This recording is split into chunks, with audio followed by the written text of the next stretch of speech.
Bafana Bafana 2, Angola 1 in the first group stage game of Afcon 2025, and South Africa pick up 3 points. A very, very good late goal from Lyle Foster, who is my man of the match, and I'll go through your player ratings as I do my match review today. So this is how I'll be doing it for this tournament. We easily start with, let's get the negativity out the way. Ngezana and Ngoda, not a good game. Ngoda was even subbed immediately at halftime. Not a good game by them. You need to do a little bit better, get into the game, maybe fix it for the next game. Ngezana as well was caught out a lot in this game, made a lot of mistakes and put us under pressure, and was actually helped by his teammates, his centre-back partner Mbogazi, who was there to cover for him a lot, as well as Mudau. So for me, those are the only two players that didn't really have a good game. But getting into the game, it was a very intense game, so entertaining. Bafana Bafana were made to work so hard for that victory. Respect to Angola, they really played hard to get. Let's be honest. They really did play hard to get, and they made it very difficult for Bafana Bafana in every avenue.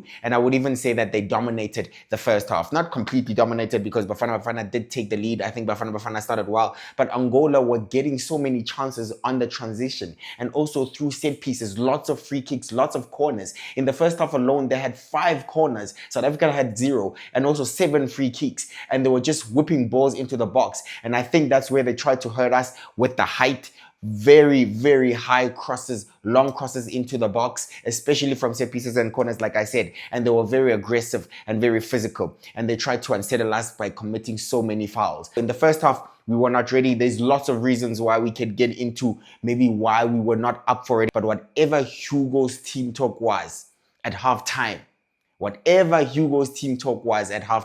was absolutely special, because Bafana came out like a team on fire. We came out hungry. The first goal was scored by Apollos, right? It was an assist by Lyle Foster. Not really an assist, let's be honest. That's a fluke assist. But Apollos' goal was brilliant. It forced him on the back post. He has the calmness, the composure. He does not rush his shot. He makes sure that when he shoots, it's a good attempt. He has a few touches in the box, a few fake shots, until he releases his final shot, and he gives the keeper the eyes. You would expect him in that position to go to the bottom far post, and actually comes for the near bottom corner, catches the keeper out, catches the defenders out as well. Maybe the defending could have been a little bit better, but it was a very smart and intelligent finish by Apollos.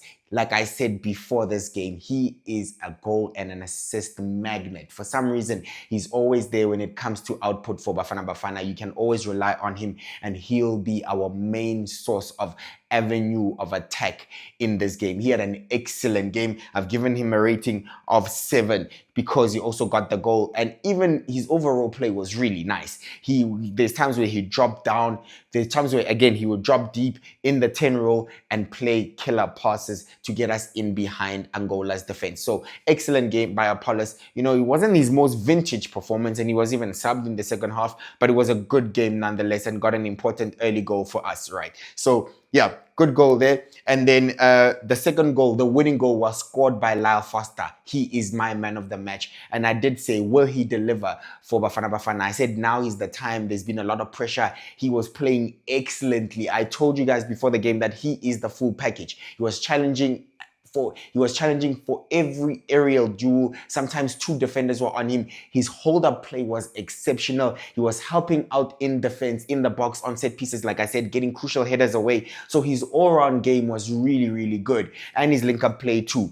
But the most important thing is he got the winning goal. And that must have been a very, very difficult thing. That's what separates the world-class players from the average players. Why? Because before his goal, he actually had a shot that he blazed over. And I was so disappointed because he had to keep it down. It came towards him. He had full sight of that ball. He had full control over it. But then he just blazes his shot over the post, and I thought maybe that was the chance that gives us the winning goal. But he shrugs it off like the best strikers do. Proper number 9s, they do not let that one miss disturb him mentally. He's focused. Then he gets an opportunity. The ball from Muremi, who was a good sub, by the way, we'll talk about him. he sorts his feet out because it wasn't a very comfortable ball. It was literally in the middle of his feet, both his feet. He sorts his feet out, touch outside of his legs, gives himself space, and then wraps his foot around that ball for a brilliant top corner finish. It wasn't really in the corner. I think maybe the keeper was also out of position. He could have done better, but it's a brilliant, brilliant goal by Lyle Foster. What a winning goal. What a goal. Deserves to win any game, and Bafana Bafana deserves to win the game based on the intensity and the tempo. They changed gears. They changed gears in the second half, Bafana Bafana. You could clearly see that they were there to play. They were there to show Angola levels, and levels it was. Angola couldn't cope. At some point, you were worried about them. You could see them fading. They were literally trying to hold on. But the tempo from Bafana Bafana clicked and went into gear 5 in the second half and deserves that win. What an amazing performance. And like I said, the team talk from Coach Hugo Broos. My rating for Lyle Foster, by the way, is I'm giving him an 8. He's a man of the match for me, definitely. But someone also that I'm giving an 8 is Coach Hugo Broos, to recognize the fact that we were under the cosh. I don't know what he said in his team talk. Absolutely amazing. And then he made the sub, put Muremi on for Nkota immediately in the second half. Muremi had an instant impact with a goal. However, it was ruled out for offside, where Lyle Foster was a little bit lazy in getting back to create that goal. So for me, Muremi was so unfortunate not to get his goal. It was a brilliant goal, a brilliant dummy to get him back onto his left foot, and what a finish. He deserves that goal, to be honest. He really deserved it. It must hurt not to have it been awarded, and it could have also changed the mentality of this Bafana Bafana side, where their head starts to drop. Maybe they feel like it's not their day, especially since you heard that Bafana Bafana have not won an opening Afcon game in so many years. So the fact that these boys changed that mentality, didn't let anything disturb them, shows you that we are dealing with a different group of players. We're in a completely different era now with this Bafana Bafana side. But Hugo Broos, excellent coaching performance by him, excellent change. Muremi was influential in that second half and even got the assist for Lyle Foster, and very unfortunate not to get a goal, by the way. But also,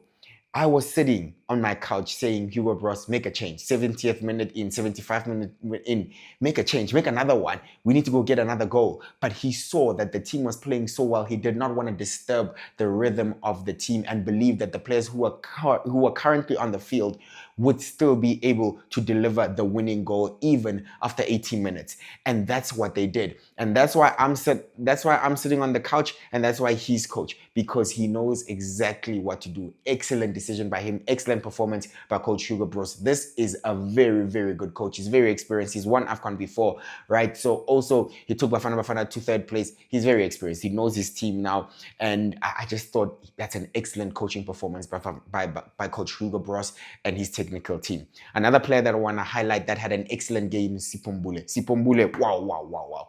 Excellent game. Yes, Mukwena had a solid game. Bogazi also had a solid game. We'll touch on them. But I think for a player who didn't get a goal or an assist, Sipombule was exceptional in the midfield. He was the best midfield player on that pitch. He controlled the game. He controlled the tempo. You couldn't shake him. When you tried to take him from him, it was a foul. His passes were forward.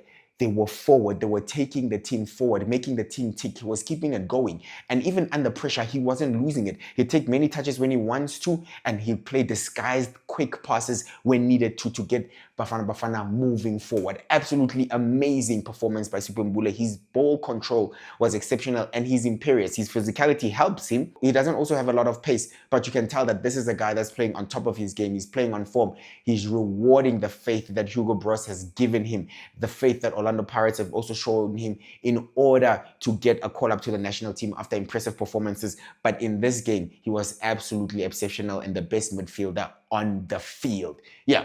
Going back to another player that had an amazing game, Ronald Williams kept South Africa in the game with good saves, and I think he only makes those saves because of his positioning. Also, he catches the ball when he needs to catch it, doesn't add any unnecessary pressure. He palms it away when he needs to palm it away, and he doesn't palm it inside danger, inside the box. He palms it actually away to the sides of his goal, and he makes saves when needed, when called upon, right? So he even made some good saves because of his positioning. He's in the right place at the right time. He makes some good saves. So he kept Bafana Bafana in the game, and like I said, his leadership and experience to slow the game down when needed, and also to release players faster to try hit Angola on the counter-attack. He was making those good decisions. So excellent game by Ronald Williams.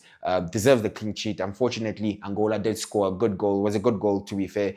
brilliant improvisation by them.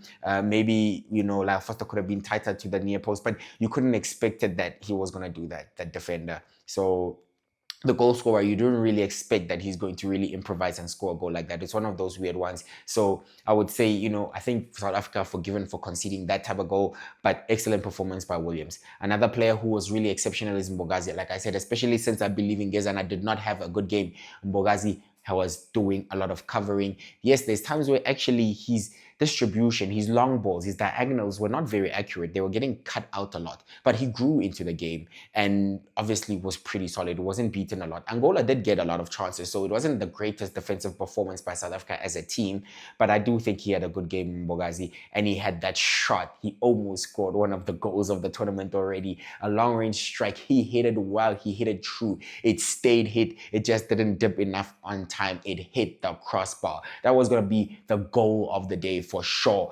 So unfortunate for him not to get that goal. It was a good strike, and we've seen him hit a long-range strike before for Orlando Pirates this season. So unfortunate for him, he didn't get the goal. But I think overall, South Africa played well, and South Africa deserves the win. Even Mokoena was solid. I want to even touch on the fact that first half, Sithole and Modiba, they were looking pretty shaky. I think Angola, like I said, had the better first half. They were better than us for sure. Modiba was getting eaten on that left, in the right wing for Angola. Modiba at left back, he even got a yellow card. So did Sithole in the middle. I think he was overwhelmed a little bit, but for them to play on cards the whole second half against that tough Angola side shows the class. Shows that, okay, Hugo Bros didn't panic. Even at first half, even at halftime, I was thinking that those would be his most likely subs because it looked like Angola were dangerous. But whatever he did, the players responded. Modiba responded. He came out and on the left wing was a constant threat.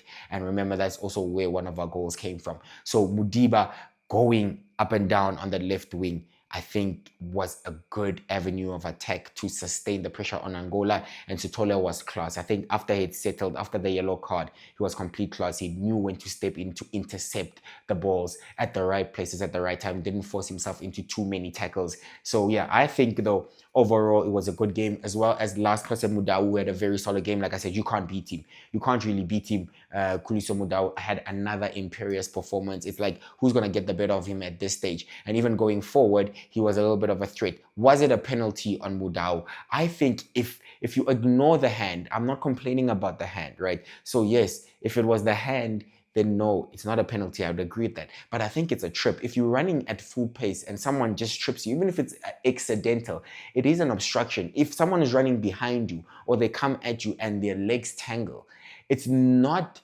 a penalty because it was a mistake or unintentional. There's no such thing, right? It's an obstruction. If it causes Mudau to trip, look at the feet, look at the contact on the legs.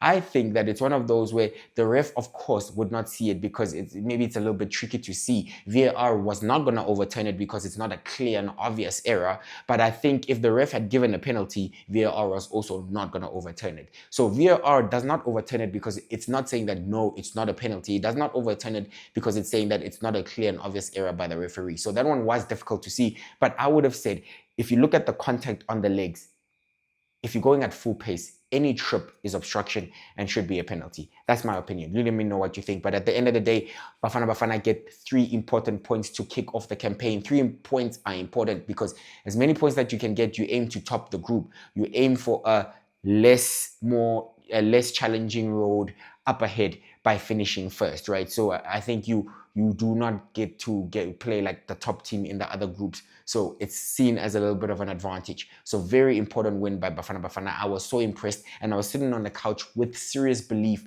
thinking that we are definitely getting that goal, that we will score. I was thinking that. And that shows you the era of the Bafana Bafana that we're in. We are dealing with a bunch of winners. And like I said, lastly, want to touch on Lyle Foster. Fabulous game, my boy. All-round performance. Very happy with your defensive contributions. You're tracking back, you're pressing, you're passing, your hold-up play, your goal.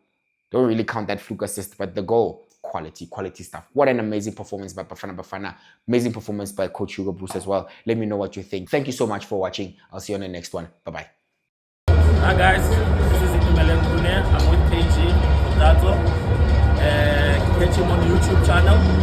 We are football. Please, we are football channel. Ciao. Ladies and gentlemen, it's match day. Who will be there? Do you care though? Who will be there?